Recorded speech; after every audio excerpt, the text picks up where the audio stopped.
Oi, Perão. Oi, Flávia. Rapaz, o que foi que aconteceu? Minha internet caiu, cara. Eita, Eu tô usando aqui o 4G, mas daqui a pouco conecta lá novamente.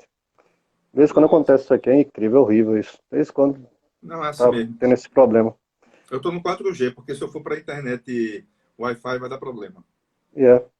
Pois é, que de vez em quando acontece essa besteira, essa bronca. Da outra vez contigo também, ah, tem uma hora que você congelou, aí depois voltou porque o 4G cobriu. Aham. Aí aconteceu de novo agora. Mas é assim Bom, mesmo. eu tava falando sobre. Ou foi tu que tava falando, Perão? Tu lembra aí? Não, não, isso. Agora, eu queria chamar a atenção para alguns outros aspectos, para além dessa questão simbológica, né? Que tem tantos elementos no texto rosa. Por exemplo, o espaço, o sertão do. É bom que a gente sublinhe, muita gente já sabe, mas é bom sempre sublinhar que o sertão do Rosa não é o mesmo sertão, por exemplo, de Graciliano ou de Euclides, né? É um sertão verde, né? É um sertão dos buritis, é um sertão das águas, então é um sertão das veredas, né? Então esse sertão do Rosa é um sertão mais colorido, né? Porém é um sertão violento também, né?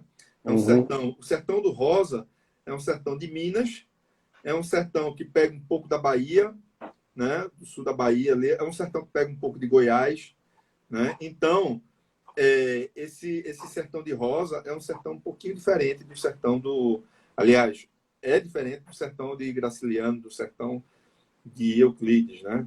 Então, uhum. esse é um ponto que eu queria destacar. E uma outra coisa é que como a cor vermelha vai aparecendo como uma espécie de presságio do sangue, né? Uhum. Por exemplo, tem uma cena em que ele diz assim: e viu voar do mulungu vermelho um tié-piranga ainda mais vermelho, quando ele está tendo a apreciação estética da paisagem, né?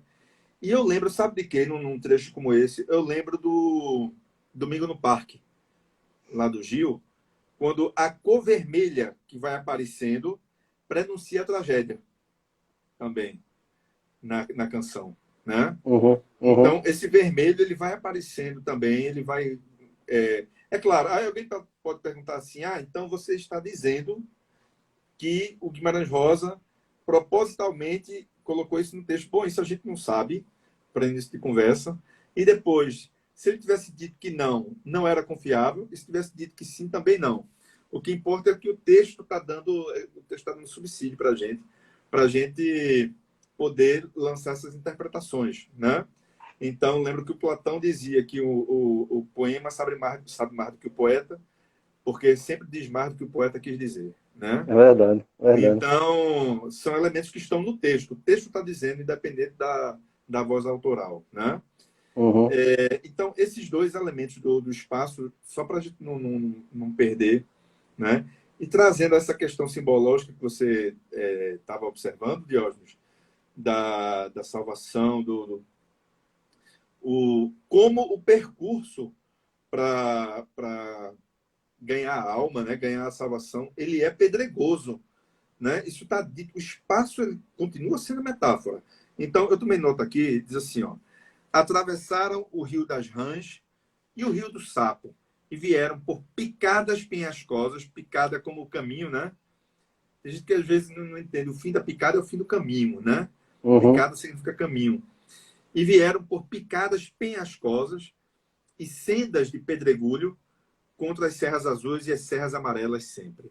Ou seja, esse caminho pedregoso, penhascoso, os penhascos e tudo mais, é a própria analogia dessa busca da saída do barranco, da saída do, do inferno, que é a própria queda. uhum. Então, no final das contas, a, a busca por uma salvação, qualquer que seja ela, qualquer que seja a crença, né, é uma busca difícil, porque no fim das contas, o que é que acontece com o Matraga? Ele está sendo tentado o tempo todo. Ele é tentado quando ele é tentado pelo Joãozinho Bembem, que pede a ele mais de uma vez, acho que pede 2 vezes a ele para ele integrar o grupo, né? Ele diz não. Ele diz, na última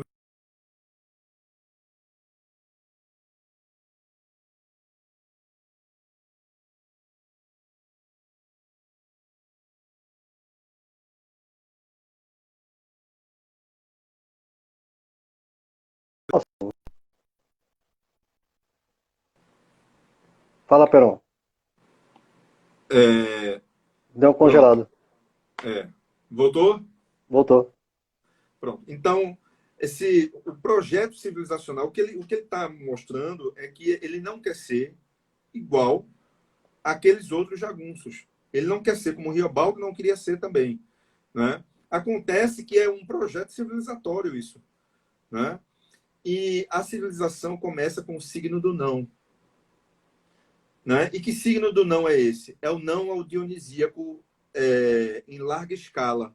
Se você é Dionísio em larga escala, você simplesmente tá propiciando uma desagregação da civilização. Se todo mundo não tiver moderação, se as pessoas não tiverem moderação, esse modo simplesmente, essas margens que servem de limite, vão fazer com que as águas do próprio Dionisíaco elas transbordem e afoguem todo mundo.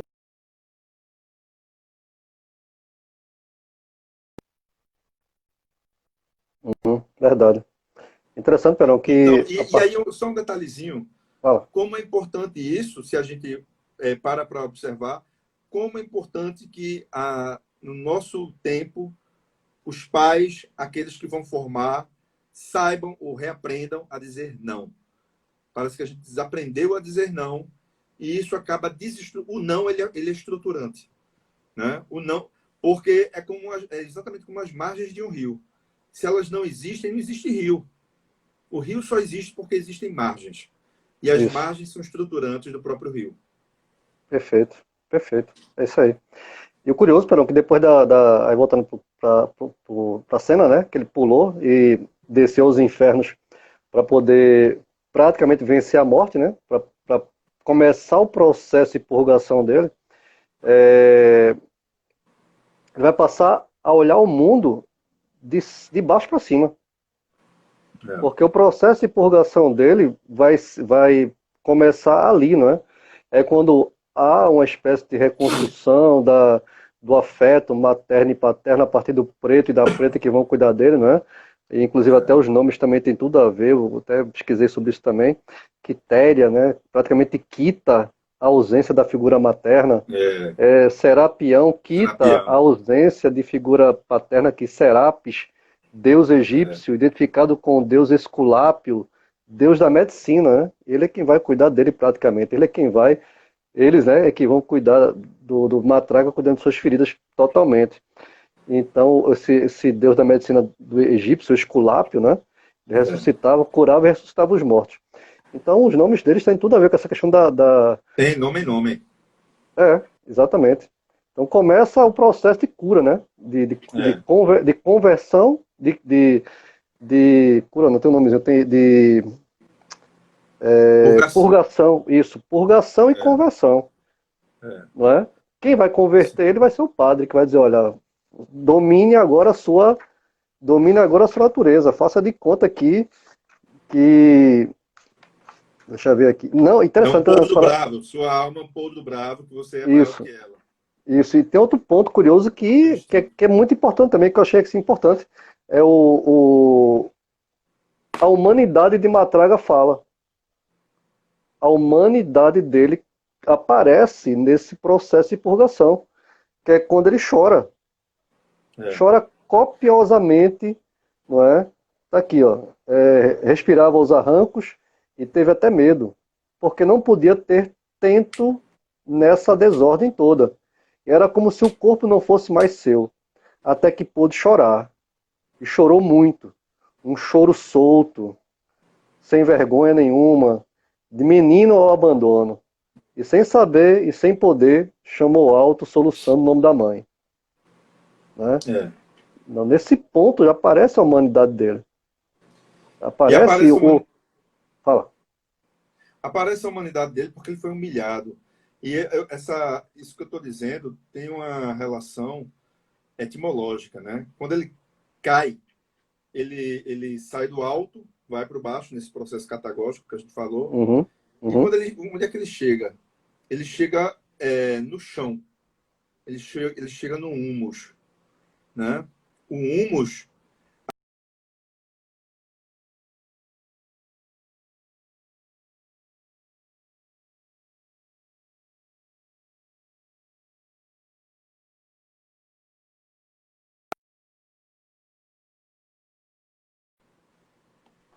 Oi, Perão.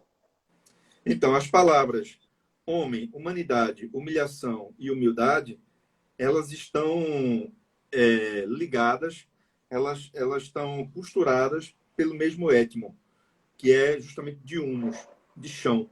Justamente porque ele foi até o chão, porque ele se misturou com o humus, ele foi humilhado. A partir da humilhação, ele pôde se tornar humilde, e sendo humilde, ele foi humano. Então, essas etimologias Perfeito. dialogam para formar esse processo de conversão. Exato. E o padre fala, né, para ele domar a natureza dele, né? É É, interessante que o padre toca na ferida da infância, o padre fala, sua vida foi entortada no verde. é, Ou seja, ele é assim porque ele tornou-se aquilo quando era criança, praticamente. Ele não era isso. Ele tornou-se essa. O processo dele, ou melhor, o delírio que ele teve, né, quando ele estava com febre, só falando em vingança, falando que ia matar, que ia acontecer, e a preta começa a dizer, poxa, esse cara deve ser muito ruim, porque ele só fala em matar, só fala em é. arrebentar e tal. E tudo consequência daquilo que ele se tornou, né? Então, nesse ponto, o padre já diz, olha, você é assim porque a sua infância foi entortada, a sua infância foi desconfigurada, você é desse jeito porque você não teve pai, não teve mãe, foi criado pela avó, você foi criado muito solto, e confirma a natureza dele, né? Aí o padre fala, olha, você vai ter que tomar isso aí, você vai trabalhar por três, ajudar os outros sempre que puder, modere esse mau gênio, faça de conta que ele é um podre bravo e que você é mais mandante do que ele, peça a Deus assim, com essa ejaculatória, é a frase fantástica. Jesus, manso e humilde de coração, fazei meu coração semelhante ao vosso. Esse trecho é fundamental, porque me parece que justamente, essa ejaculatória, né? Essa frase litânica, essa ladainha, ela tem uma força de penetração, porque ela tem uma força melódica, ela tem uma força litânica. A litania, ela consegue penetrar, justamente, ela consegue ter uma capilaridade nas nossas ações inconscientes. A música, ela tem essa função, né? A Uhum. gente, a gente recupera muitas vezes aquilo que a gente ouviu. As canções que a gente ouve na placenta, quando a gente ainda é um feto, as canções que a nossa mãe ouve, elas incorporam, elas constituem a nossa própria identidade depois. Então, a melodia, ela tem uma função de memória, para início de conversa, né? Ela tem uma função mnemônica. Então, quando você canta, você memoriza mais, né? Então, esse cântico da ladainha, da litania religioso, vai ter uma penetração e uma espécie de assombração, né? Então, ele dizer tudo isso, esse cântico era como se fosse expulsar o próprio demônio, expulsar a própria tentação, né? Isso, Como isso. essa frase é fundamental para ela serve de broquel. Ela é um broquel contra os assédios que o Matraga vai sofrer durante toda a narrativa. Exato. E ele diz mais, né? O padre fala em que reze e trabalhe, fazendo de conta que esta vida é um dia de capina com sol quente, que às vezes custa muito a passar, mas sempre passa. E você É, ainda pode ter muito pedaço bom de alegria. Cada um tem a sua hora e a sua vez, e você há de ter a sua, né? Ele guarda é, essa frase, e toda vez que a tentação vem, ele faz a ejaculatória, e depois a minha hora vai chegar, a minha hora e a minha vez vai chegar, e eu vou para o céu, nem que seja porrete, aí eu volto ao nome Matraga novamente, porque o nome Matraga tem a ver com isso também, Peron, que quer dizer o seguinte, eu pesquisei aqui, Matraga é como se fosse algumas correntes de análise, tá? Matraca, instrumento. matraquear, ou seja, aquele instrumento que é feito na Semana Santa, isso é muito, muito comum em Minas Gerais, se não me engano, tem lá em Ouro Preto, acho que eles fazem isso. Na Semana Santa eles saem às ruas, o pessoal sai às ruas para representar a Via Crucis, né? Então os caras É, saem com a matraca tocando, batendo o tempo todo, aquela zoadinha. E matraquear tem a ver com a própria personalidade do matraca quando ele disputa a luta com o Joãozinho Bem. Essa reprodução do som da matraca a gente ouve lá na frente. Quando ele começa os tiros, as balas, e vamos lá, gente, vem pra cima, não sei o que, esconde ali, esconde aqui, começa o tiroteio, não é? Então, para mim, isso é a reprodução exatamente desse som, desse instrumento musical. Como também matraca vem do árabe matraque, com Q só no final, M-A-R-T-A, uhum, M-A-T-R-A-Q, matraque. Ou mitraque, que significa pau, porrete, cara. é, Interessante. Tudo a ver com a personalidade tudo a do ver. personagem. Né? É, Pro céu eu vou, nem que seja porrete, ou seja, a pro céu eu vou, nem porrete. que seja matraca, né? É. Talvez tenha a ver aí com essa questão. O barulho que você estava falando da sonoridade, o Joãozinho Bem remete a isso. O Bem é uma espécie de onomatopeia dos tiros. O sujeito que dominava os tiros, como Tatarana é lá no Grande Sertão Veredas, né? E Uhum, também justamente o bem de um lado, bem do outro, por onde... Porque o Joãozinho Bem é o caminho pelo qual o Matraga alcança a salvação, né? exato. O Bem é um instrumento para a salvação do Matraga. Então, é como se fosse, fosse as margens do bem para que ele pudesse passar e atingir a salvação. É outra possibilidade. Isso que você está trazendo, essas leituras, né? Como é interessante, porque isso é o nome homem. O Rosa tinha um cuidado extremo com isso. Né? Ele entendia que a literatura era um jogo verbal. Por exemplo, lá no Tutameia, ele gostava tanto disso que no Tutameia tem nos textos, né? Vem em ordem alfabética, aí vem A, B, C, D. Quando chega em J, aí você espera que venha o quê? L, né? K ou L e tal. Não vem. Aí vem G, né? Aí depois vem R, depois vem L, M, N, O, e retoma a ordem alfabética. Você não entende aquilo. Aí, mas por quê? Porque vem aliás, GR, JGR, João Guimarães Rosa. Ele brinca com as iniciais dele e depois retoma Interessante. a ordem alfabética normal, né? Interessante. Como isso Então, pode passar imperceptível, né? ele adorava fazer esses jogos. Não era gratuito, né? Os nomes em Guimarães Rosa, nenhum nome é gratuito, né? Sem dúvida. Deu para perceber no conto, né?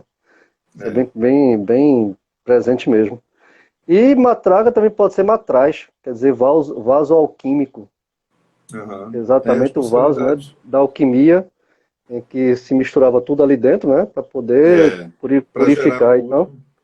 exatamente. Então, esse processo inicia, né, na segunda parte da vida do matraga, que é quando ele praticamente passa pelo processo de purgação e conversão, É, né, em que ele vai ajudar todo mundo, vai auxiliar todo mundo, vai fazer realmente para tornar-se uma pessoa boa. Interessante que a mudança de estação determina a mudança de lugar dele, né? é, Quando a estação muda, ele se muda com o preto e a muda. preta, vai para outro local que se chama. Deixa eu coloquei aqui. Ele sai do tombador, né? O tombador, o próprio nome já tem tudo a ver, É, né? Onde a dor tomba. exatamente. O local onde ele praticamente vai ajudar todo mundo É, novamente é quando acontecem as tentações. exatamente. Em que o Tião, né? Tião de Quitéria, não é isso? Tião Tinha de da Quitéria, Tião Teresa. de Teresa, é isso. Já É, vai dizer o que aconteceu com a mulher, o que aconteceu com a esposa, a natureza, a velha natureza, como a gente fala aí na cristandade, né? E na questão evangélica, a velha natureza quer realmente prevalecer. O Dionísio quer sair, né? Vamos dizer assim, e ele vai começar a lutar contra isso, as brigando com o tentações de gato. Jesus no deserto, né?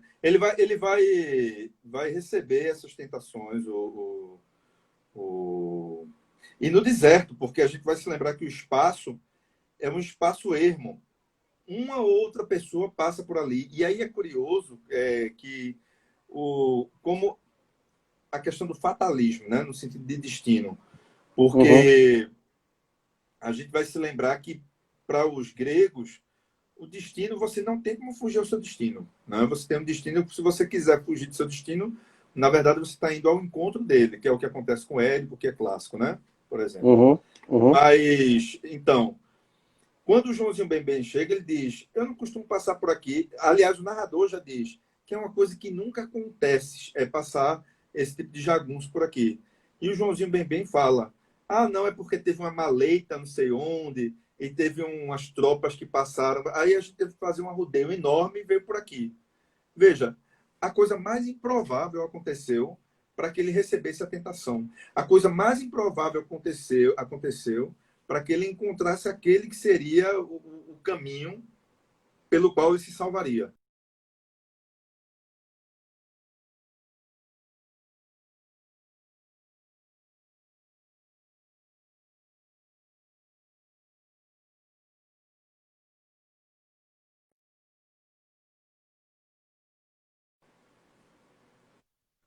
Então, o destino dele estava marcado, e literalmente, né, com a marca que ele recebeu lá do Ferro Quente. Né? Uhum. Tem uma outra coisa, você falou dos pais adotivos, né, da Quitéria de Serapião. Tem uma cena que é muito sintomática, sabe, Diógenes? Que é quando chega o grupo do Joãozinho e aí todo mundo se esconde, né? E quem tem a coragem é justamente o Matraga, que vai ao encontro justamente do chefe, do Joãozinho e convida todos para se hospedarem lá com ele. Nesse momento, os pais adotivos, que foram tão importantes para essa refiguração do próprio Matraga, eles somem. Porque eles somem. Eles são pretos. Ah, é. Eles Isso, são verdade. pretos. Eles ficam justamente na retaguarda, eles ficam nos bastidores. Eles não interagem com o grupo. Quem interage é justamente o Matraga. E o que é que os pretos fazem? Eles trabalham. Eles ficam cozinhando, eles vão buscar as coisas para servir, né? E não aparecem na cena, não aparecem em Verdade. primeiro plano. Nesse momento, aqueles que foram responsáveis por salvar o próprio Matraga reduzem-se à condição de pretos escravizados. Né? Uhum. Como é, Verdade. como é uma espécie de sintoma sutil que o Rosa coloca do nosso quadro social, do nosso quadro sócio-histórico. Né?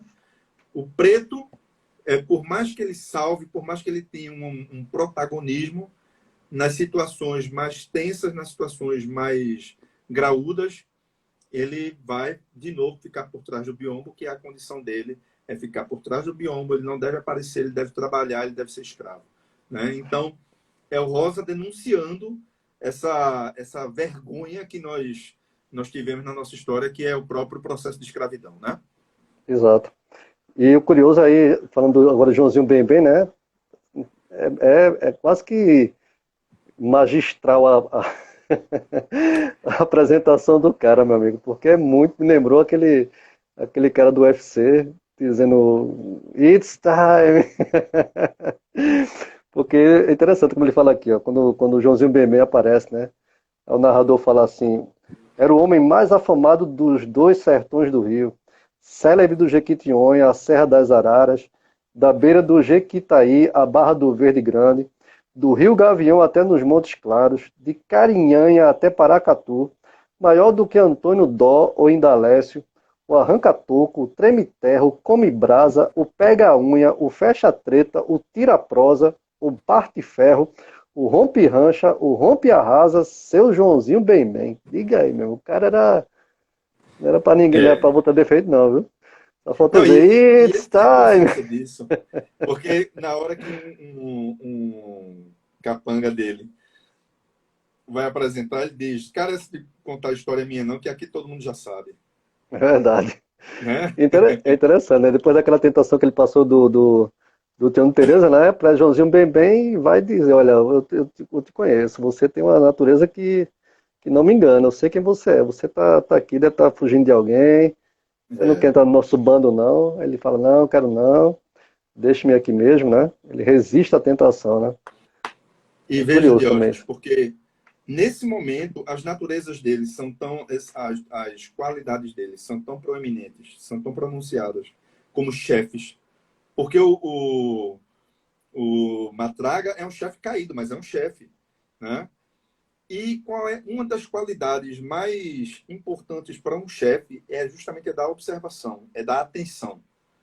Então, na narrativa diz assim que durante toda a ação do Matraga, Joãozinho Bembem não tirou os olhos dele, estudando, estudando, né? Da mesma maneira que o próprio Matraga estuda os capangas. Ele diz: você deve ser bom na faca, pelo modo como você maneja o próprio garfo, maneja o talher. A rapidez com que ele manejava o talher meio que dava sinal de como ele era bom na faca, e de fato era, né? Então, a observação, a atenção, o detalhe que o Joãozinho Bembem teve foi o mesmo detalhe que o próprio Matraga teve, porque ambos são chefes. Eles têm isso, Verdade, eles têm essa percepção. Tem que ter, verdade. né? Para Pois comandar. é. E curioso que assim, Matraga teve a outra tentação também, né? Que foi aquela do atirar, né? Tanto é que ele atirou e ficou com aquela sensação de consciência pesada, né? Com aquela coisa de, poxa, o que é É, que eu fiz? O que é que eu fiz, né? Eu acho que eu errei e tal, mas depois ele deixa o pessoal vai dormir, é quando ele se despede, quando o Josinho vem no dia seguinte, né? O convite, ele diz que não vai. Aí, o que é que acontece? tem até uma imagem, tem até uma metáfora, Diógenes, para isso que você está dizendo, que é bem interessante, que é, de novo, a metáfora do animalesca. Né? Deixa eu ver se eu encontro aqui, eu tomei nota. Na hora que ele está acariciando a, a arma, né? E aí ele diz que é como um gato. Deixa eu ver se eu encontro aqui. Pode ir falando, já já vou encontrar, e aí eu digo a vocês. Uhum. Me chamou muita atenção isso, né? É a parte que fala assim, enquanto isso, o Josinho Bembem, de cabeça entortada, não tirava os olhos dele e tal. Não faz conta de balas, amigo. Isto é uma arma que cursa longe, é isso? Não, Pode não, gastar. Não? não. É em outro momento. Mas, enfim, pode ir conduzindo e eu Não, vou só puxar aqui levando. para dizer. Só para te falar o seguinte, né? Que depois que o Joãozinho Bembem vai embora, no Augusto não tirou os olhos até que desaparecesse. E depois se esparramou em si, pensando forte. Aqueles sim que estavam no bom, porque não tinham de pensar em coisa alguma, nenhuma de salvação, de alma, e podiam andar no mundo de cabeça em pé.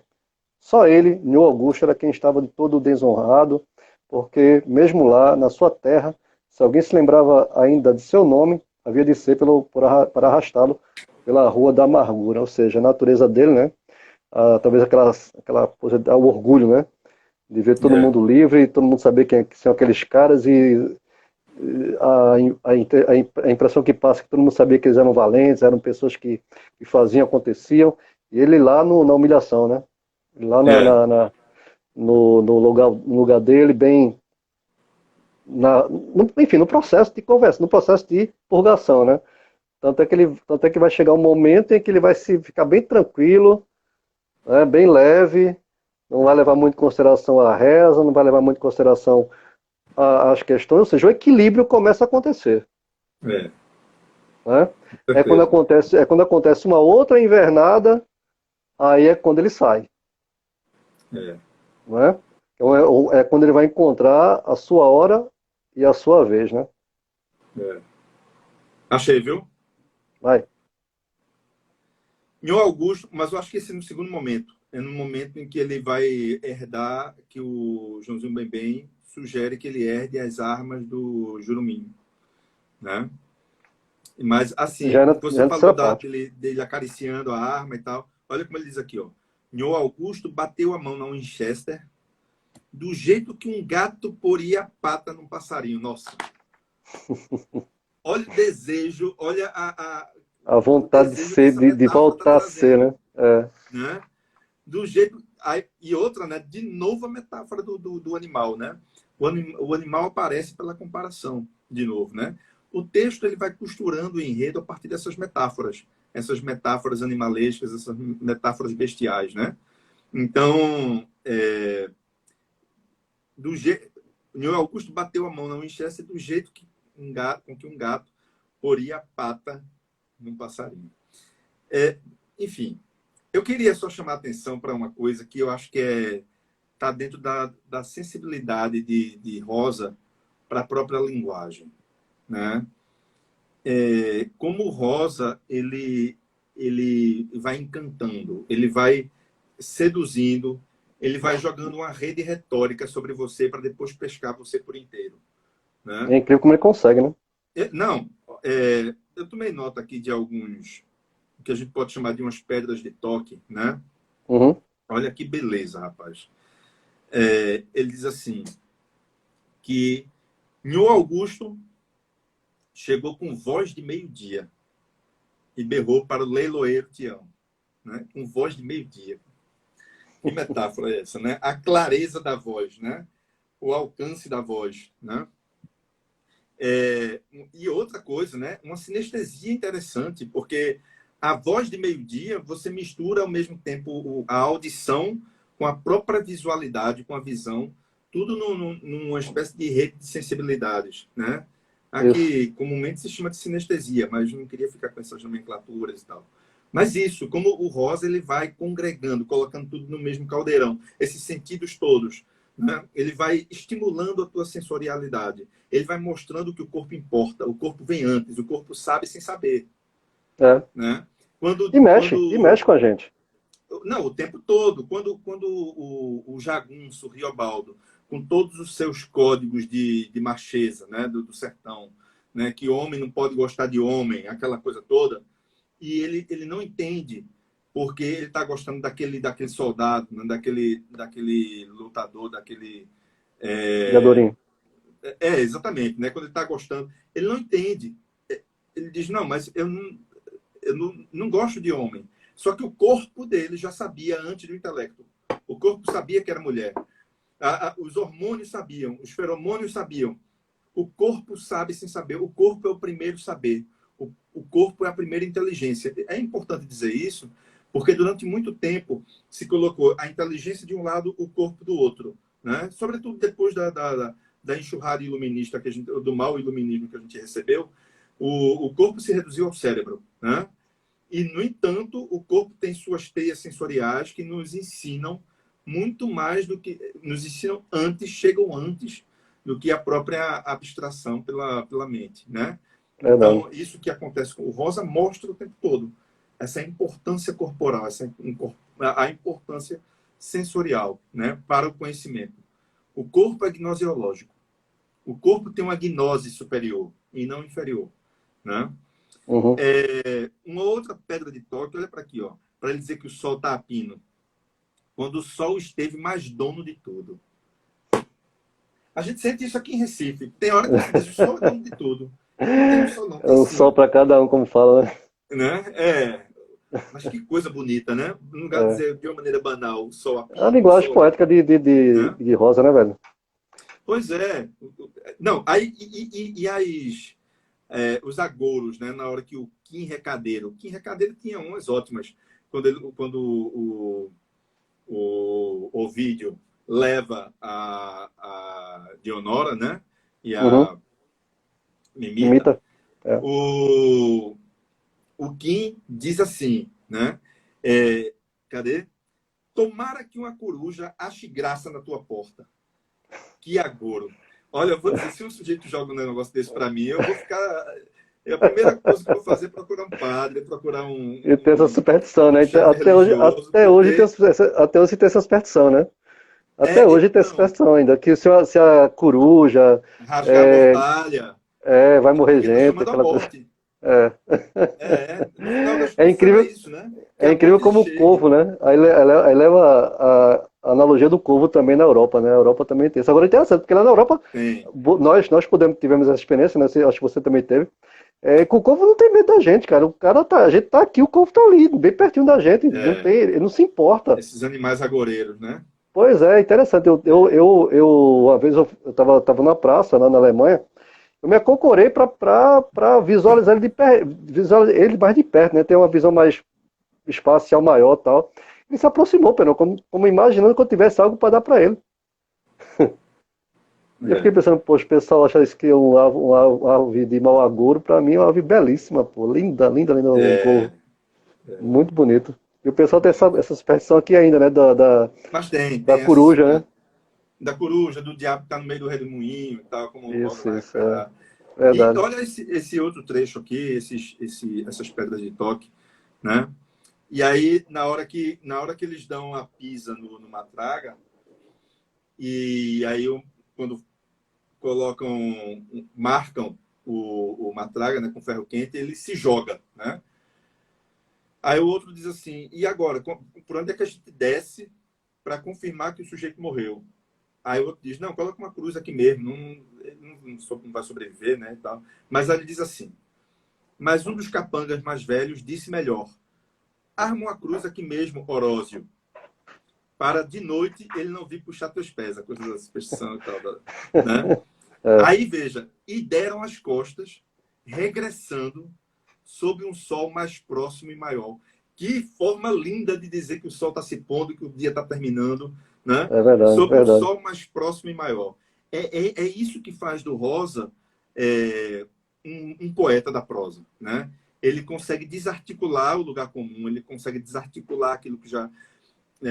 ele meio que poderia... A gente poderia dizer que o Rosa incorporou aquilo que o Valéry pedia, né? Que você não pode dizer qualquer frase, você não se dá o direito, como escritor, de dizer qualquer que seja a frase banal.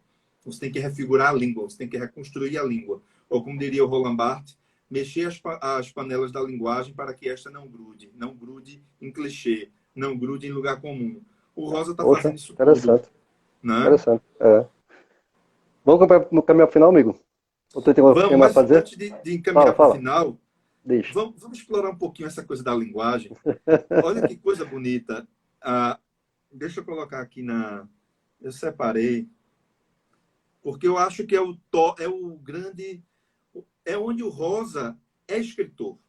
Né? Todo o restante colabora para a questão alegórica, colabora para a questão da densidade metafísica, mas se não tivesse esse trabalho de escritor, ele nada seria. Né? Só seria um sujeito pedante, que não tinha transformado todo esse material ideológico, né, no sentido mais puro do termo, em literatura. Então, é por aqui que ele consegue, de fato, fazer o seu texto ser literário. Deixa eu ver se eu localizo aqui. Olha, por exemplo, na hora que ele vai atirar no pessoal lá do Joãozinho Bem Bem, ele diz: nome do Padre, o Filho e Espírito Santamente, tudo junto, né? É, é, é a rapidez, é a velocidade, mas ao mesmo tempo é o tratamento verbal típico de Joyce. Joyce adorava essas palavras que se chama de palavras valise, né? Tudo junto. E aí é onde entra, típico da estrutura alemã. A gente, quando vai ver na É língua verdade, alemã, fica verdade, é. impressionado, porque são várias palavras numa palavra só, né?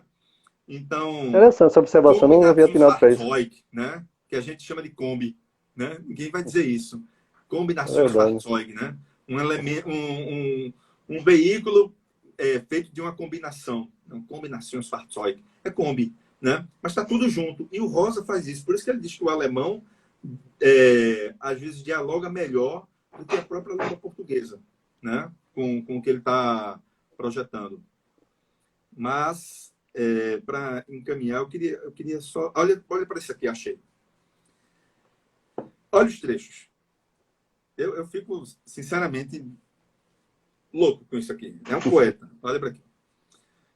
Comida. Na hora que ele está servindo os capangas, né, de Joãozinho Bem Bem. Comida de pirão com pimenta e peixe. Olha as aliterações. Que beleza. A força verbal do Rosa. Comida de pirão com pimenta e peixe. Depois seguiu. Uma tarde cruzou em pleno chapadão. Ele vai numa sequência de bilabiais, mas também numa sequência de guturais. É Uhum. c e p, p, b, tudo na sequência. Olha lá. comida de pirão com peixe, pirão com pimenta e peixe. Depois seguiu.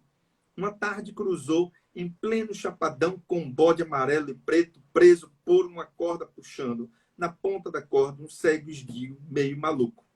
Parou e o cego foi declamando. Aí vem. Lenta e mole melopeia. Lenta e mole melopeia. Olha o jogo quase que anagramático aí de mole melopeia. Ele diz: o cego, aliás, isso daqui são aqueles cegos cantadores que aparecem, né, nas feiras e tudo mais. E apareceu lá no meio do sertão. Ele encontrou, na hora que já tinha se despedido dos pais, né? O cego tem a mole melopeia, mas o próprio Rosa tem essa mole melopeia, né? Ele tem uma melopeia, não sei se mole, aqui parece ser um pouco mais árida, mas tem uma melopeia frequente. O texto do Rosa é um texto musical, né? E tem um outro momento que eu tinha separado, não sei se eu vou achar agora, mostrando essa atenção do Guimarães Rosa justamente ao detalhe da linguagem, a lupa sobre a linguagem, né? Então, uma das coisas que a gente não... Na hora que a gente pega o texto Rosa, a gente estranha, muita gente diz, não, mas aquilo é muito complicado, não dá para entender. Ora, é claríssimo, porque é, inclusive, a linguagem que a gente está usando muitas vezes no nosso cotidiano. Por exemplo, no Grande Sertão Veredas, ele vem falando, daqui a pouco ele faz vote, né? Mas como a gente está acostumado com outra melodia ou com outra estrutura nos outros narradores, nos outros escritores, a gente não entende que a gente lê vote ou aquilo não faz sentido. Mas quando você pega o ritmo da prosa, o ritmo da prosódia do próprio Guimarães Rosa, aí você diz, agora eu sei. Você pegou o ritmo da prosódia, você pegou o sentido. É como se o sentido fosse capturado pela música, né? Então, quando você entende que é vote, você diz, opa, é como eu falo, está mais próximo do que eu imaginava. E por ser tão claro, ofusca. Verdade. Né? Verdade. É belíssimo isso, porque é onde você é cativado, né? Pela própria linguagem. É belíssimo exatamente. Isso. Enfim, né?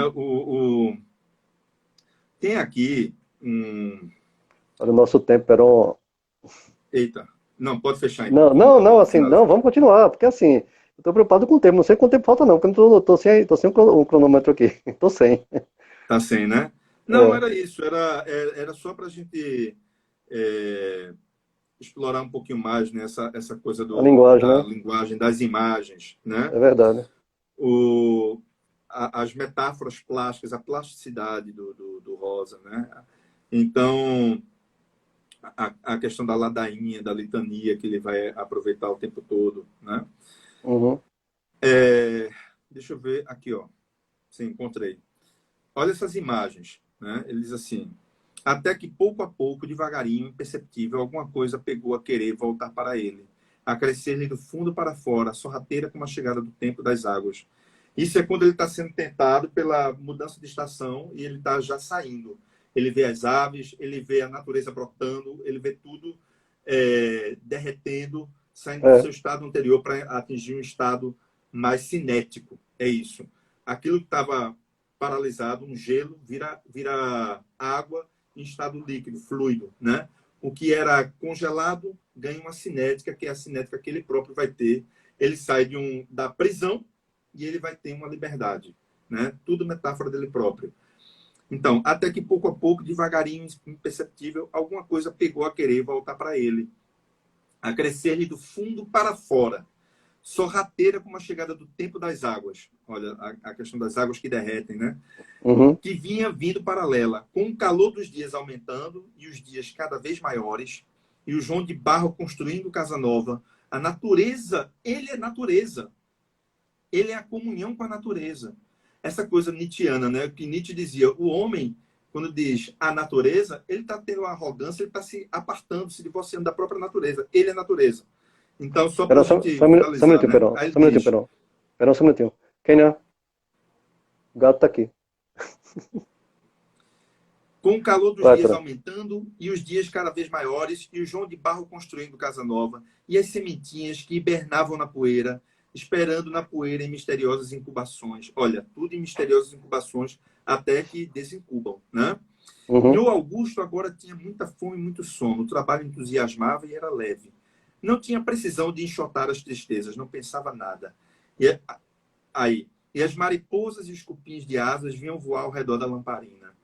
Círculo rodeando a lua cheia sem se encostar, né? Ou seja, essas imagens externas, né, convergindo para a visualização, né, do que se passa no silêncio. Eu tomei nota aqui dizendo o seguinte: no interior da personagem tudo isso vai acontecendo, né? Sentimentos incubados, mágoas congeladas no aguardo de se converter em maré montante, né? Essas mágoas que se transformam em maré montante. A mágoa vai aflorar, a mágoa vai finalmente ganhar vai subir de nível para que ele possa se salvar, né? Demônios volteando o seu espírito. Olha, o que diz lá no final é assim: e as mariposas e os cupins de asas vinham voar ao redor da lamparina, círculo rodeando a lua cheia sem se encostar. É como os demônios que vão rodeando o próprio Personagem. Matraga, É, né? E aí caem as muralhas de Jericó, né? De tantos volteios, elas não resistem e caem, né? Então, é um verdade. pouco isso, né? Tudo que era virtude dos seres, a sua potência passou a se manifestar. Então, como o Rosa, ele está atento, mas tudo com metáforas fortes, com imagens fortes, inesquecíveis, e com uma melodia, uma melopeia que realmente, eu acho que nem se um escritor tenta fazer como Guimarães Rosa faz, ele vai macaquear e não vai atingir o patamar do próprio Guimarães Rosa e vai diluir o próprio Rosa e assassinando a si próprio, né? Ele vai ser uma espécie de homicídio e suicídio ao mesmo tempo. Verdade, é de uma plasticidade, né, podemos dizer, né? É isso, né? É, Essas imagens são bem plásticas. Muito muito. belíssimas mesmo. Belíssimas. Vamos lá pro final. Vamos embora. Então, na primeira parte temos o Muricy, né? A parte do Muricy que é a parte do pecado, aí na ideia do transcendente, onde ele está só, é totalmente solidão. Depois vem a parte do tombador, né? É onde é a parte que podemos chamar de penitência e tentação, onde acontecem as tentações, e também é o momento de solitude, onde ele consegue transformar a vida em algo produtivo. Mas vem o rala-coco, né? O É, rala-coco ainda acontece todo o processo de salvação, que é quando ele luta, né? Contra uma injustiça que. Uma injustiça não, na verdade, era o código era a de, justiça deles. o código de ética dos pistoleiros, né? De que se uma pessoa mata um do bando, o bando vai lá E encontrá-lo, vinga. se ele não tiver, mata alguém da família. Me É. lembrou de um filme de Rodrigo Santoro que tem algo assim. Não estou lembrado do nome do filme, cara. Abriu Tem despedaçado. isso. Abriu Walter Despedaçado. Salles. É. Fantástico filme. Que tem essa regra, né? Em que o sangue da pessoa, o sangue não, a roupa melhor de sangue é colocado no varal, né? Até o Até sangue secar. até secar, e aí a pessoa tem autorização para matar o outro Vai da outra matar. família. Tem a Então trégua até secar, né? exato, exato. Então assim, ele foi de encontro a essa regra, utilizando a justiça divina, né? É. Tanto é que o pai interessante que antes disso, Perão, ele volta, né?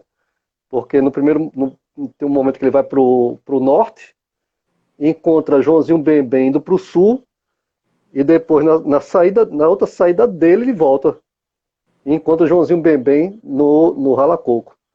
É É. quando acontece a redenção e a salvação dele. Ou seja, ele sai de um lugar e vai para o mesmo lugar. Ele sai norte, depois sai do sul para o norte, depois do norte para o sul. É. Na ideia do círculo, né? Então lá, enquanto Joãozinho Bem quer aplicar a regra, a justiça, né? Ou melhor, a ética do jagunço, a ética do pistoleiro, e o pai do rapaz pedindo para que não fizesse nada, né? Então o pai do rapaz clama por Nossa Senhora, clama por um monte de santo e o Joãozinho Bem não quer saber. É a regra, vai morrer, vai ter que morrer, não posso fazer nada por você. E aí Matraga, meu amigo, toma realmente coragem, toma realmente Mas antes tem um aparece, detalhe. Antes tem um detalhe diz, importante. fala. Esse pai, ele clama pelo Nosso Senhor, clama pela divindade. Quando vê que realmente não vai rolar, o que é que ele faz? Ele diz: pois agora todas as forças do Satanás possam me levantar para eu acabar com você. Quando Foi, ele não verdade. conseguiu por Deus, ele tentou pelo Satanás, né? É verdade, cara, é verdade, é isso mesmo. E até ele fala aqui, cadê? Virgem Maria e tal. É, poxa, eu tô achando o texto não. Cadê? Enfim, tá aqui. Pois então, Satanás, eu chamo a força de Deus para ajudar a minha fraqueza no ferro e da tua força maldita, né? É É, quando o velho realmente se invoca e diz, agora você vai. Mas Joãozinho, mas Matraga é que intervém, né? E que se coloca na intervém. frente dele e começa a desafiar o próprio Joãozinho, né? O que é que ele diz? Você está caçando com a gente, mano velho? Estou não, estou pedindo como amigo, mas a conversa é no sério, meu amigo, meu parente, seu Joãozinho bem bem. Pois pedido nenhum desse atrevimento eu até hoje nunca ouvi, nunca que ouvi nem atendi. Pois então, e no Augusto Rio, pois então, meu amigo São Joãozinho bem bem é fácil, mas tem que passar primeiro por riba de eu defunto. É defunto, é. Ou seja, para que você possa fazer, você tem que me matar. Aí, meu amigo, começa a parte que eu acho mais tensa da obra, né? Em que você vai ver podemos chamar que é uma traga agora? Seria uma traga, né? Ele é agora, porque agora é a síntese. É interessante porque ele parece voltar ao estágio inicial, mas não é o estágio inicial. Por quê? Porque antes, por isso que eu, no começo eu fiz questão de lembrar, né, que ele era violento, mas pela vingança. Era o código do sertão, né? O código da vingança que a gente estava falando agora há pouco. Mas nesse momento ele é violento, mas para fazer o bem. Ele é Isso, violento pelo caminho de Deus, pelo caminho da salvação. Ele é violento para proteger o indefeso, né? Então não é mais pela vingança. A violência é outra, é um deslocamento. Essa é a isso, síntese. Ele é de um lado dionisíaco porque ele vai recuperar essa violência, né? Mas ele também ele é apolíneo no sentido de que ele está pedindo, inclusive, a moderação. Ele é apolíneo porque qual é o apolíneo? É aquele que vai buscar a moderação. Quem não tem moderação é o próprio Joãozinho Bem. E ele diz: não faz isso não, que ele está pedindo por Nosso Senhor. Tenha moderação, isso não se faz. Aí tem hora que ele diz assim: nem o diabo faz uma coisa dessa e tal e tal. Né? Ele pede moderação ao Joãozinho Bem. Então, ele está agindo, ele vai agir pela violência em nome da moderação. É justamente a síntese entre o Apolíneo e o Dionisíaco para formar essa tragédia. A exato. tragédia nietzschiana, né? E é E aí, quando nesse momento que ele acontece, matraga, né? exato, exato. E quando acontece é o tiroteio, né? Toda a luta entre o bando de Joãozinho bem bem contra o Matraga, né? E aí É, ele mata alguns, é ferido mortalmente também. E no final lutam os dois, né? Aí você vê um é, equilíbrio entre as forças de Dionísio e Apolo, e um cara totalmente dionisíaco, que era o Joãozinho bem bem, né? E no é. final prevaleceu exatamente prevaleceu porque Matraga matou, né? O Joãozinho bem bem. E no final, o próprio Matraga também, né? Passa um tempo para Morreu também, morrer. né? Mas a Eles se morte dele tem mataram, né? uma. Só que Tem um, o Bem morreu antes, né? isso. E detalhe, né? Joãozinho Matraga perdoou. Mais do que Ele, isso, ele disse: iremos, agora somos amigos e irmãos. Aí ele diz: mas antes, seu Joãozinho peça perdão pelos seus pecados para que possamos ser amigos juntos no céu. Porque se ele não exato, fizesse isso, a amizade não continuaria porque iriam para planos diferentes. Aí ele exato. pede isso, né? Para continuarem E amigos. aí, É muito sutil esse jogo do Rosa, né? Então, assim, peça pela sua alma. O que ele está dizendo, se você pedir pela sua alma, mesmo nesse momento, pela graça você vai ser, pelo perdão, pela contrição, você vai ser perdoado. Então, como tem aí uma teologia dentro dessa cena tão, tão condensada, a cena do tiroteio, a cena da morte, né? Porque eles na luta, eles lutam de faca e vão para o lado de fora, que é eles estão dentro da casa no tiroteio. Quando acabam as balas, eles vão para o lado de fora. É quando começa a luta de faca e todo mundo vai ver. Porque o momento da salvação do Matraga não pode ser um momento anônimo. Tem que ser um momento ter testemunhas e, ao mesmo tempo, ser um espaço aberto para que ele receba justamente a ajuda divina e ele se encaminhe para a própria salvação. Então, como tudo isso... E outra, na hora que o Matraga ele esfaqueia o Joãozinho Bembem, ele esfaqueia justamente na região do pubis para chegar até o intestino. E nesse momento, quando ele puxa, o intestino desce. As tripas descem, né? E a imagem é muito forte porque o Joãozinho Bembem segura as próprias tripas que ainda estão em convulsão, né? Só que ele diz de uma forma muito forte, muito simbológica. Ele diz, e ele estava com as cobras, as suas próprias cobras nas mãos, ou seja, o elemento peçonhento, as suas próprias peções estavam, mas as cobras eram as tripas. Ele transforma um elemento biológico num elemento mitológico, que é a questão da serpente, do veneno, da peçonha, de tudo isso. Tudo num trecho extremamente condensado. É poético, porque a poesia é essa condensação. Coisa que Matraga era lá atrás, né? Que era comparado também à serpente. Exato. Exatamente. Né? Aí é interessante que esse final é quando se santifica, né, o Matraga, praticamente. Ele morreu como se fosse um santo, né? Um santo, ele foi santificado. Pois é, o velho, né, pediu para agradecer, traz meus filhos para agradecerem a ele, para beijar os pés dele. Embaixo totalmente santo, né? Mundo. Não deixem esse santo morrer assim. Para que foi que foram inventar arma de fogo, meu Deus? Mas no Augusto tinha um rosto radiante, totalmente Estevão, né? Podemos chamar assim.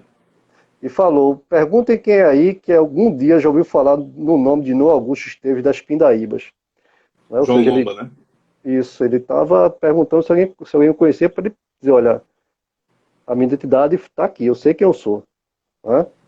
Virgem Santa, eu logo vi que só podia ser você, meu primo, No Augusto. O João Lomba, né, conhecido velho, meio parente, No Augusto Rio. E hein, João, para ver. Então Augusto Matraga fechou um pouco os olhos, com um sorriso intenso nos lábios, não abusados de sangue, e de seu rosto subiu um sagaz contentamento. Daí mais olhou procurando o João Lomba e disse agora sussurrando, põe a bênção na minha filha, a redenção, né? Põe a bênção na minha filha, seja lá onde for que ele esteja, e Dionora fala com a Dionora que está tudo em ordem. Depois morreu. E depois morreu. Ou seja, ele redimiu-se praticamente, né, com todo mundo, para morrer como se fosse realmente um santo. Belíssimo, cara. Não, muito bonito. E outra coisa, é importante a figura do João Lomba aí, porque o João Lomba, que não era o sujeito que eu conhecia, né, era quase um parente. Esse indivíduo, porque o processo de santificação não pode ser anônimo. Ele tem que ser levado para servir de exemplo. Né? Então, assim, imagine Jesus Cristo sem nenhuma testemunha. A missão ela não se cumpre, porque aquilo tem que servir de exemplo para que se saiba qual é o caminho que o ser humano tem que percorrer para sair do estágio inferior para o estágio superior, que foi o que o Matraga percorreu. O João Lomba, eu fico imaginando, ele vê aquilo, ele sabe da fama anterior do próprio Matraga, né, de um sujeito que era serpente e tal, e vê esse indivíduo sendo santificado, né? E aí ele vai levar para os outros conhecidos justamente o mito, ele vai se transformar no mito, o mito do Augusto Matraga. É o João Lomba que vai se encarregar de propagar o mito, vai fazer com que esse mito tenha vida, porque ele só tem vida enquanto ele é história.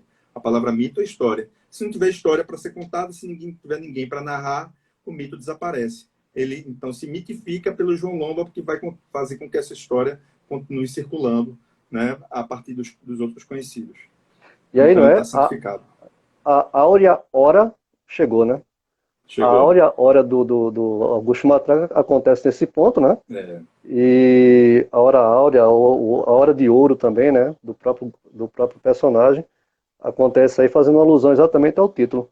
E eu vi aqui também a questão da alquimia, das fases de transmutação, né? Da alquimia, que tem a ver com a personalidade dele.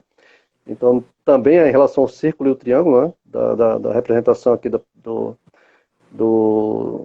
enfim, da lei, né? E diz aqui o seguinte: o nigredo é a fase de depressão, dorsal vai acabar.